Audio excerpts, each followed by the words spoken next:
আপনাদেরকে বিশেষভাবে অনুরোধ করছি, আপনারা রোড ব্যারিকেড করবেন না, মানুষের চলাচলে দুর্ভোগ করবেন না।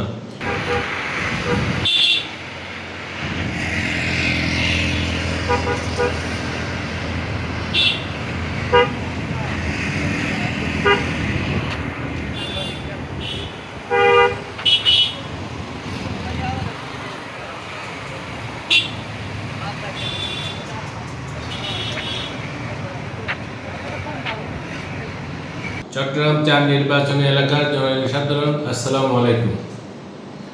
আপনাদেরকে বিশেষভাবে অনুরোধ করছি, আপনারা রোড ব্যারিকেড করবেন না, মানুষের চলাচলে দুর্ভোগ করবেন না। সুপ্রিম কোর্টের রায়ের ফলাফলের বিরুদ্ধে আমরা রিভিউ করব, রিভিউ রায় আমাদের পক্ষে আসবে।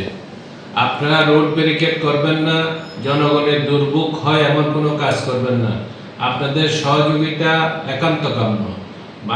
বাংলাদেশ জাতীয়তাবাদী দল এখন ক্ষমতায়, আপনারা রোড ব্যারিকেড করলে দলেরই বদনামি হবে।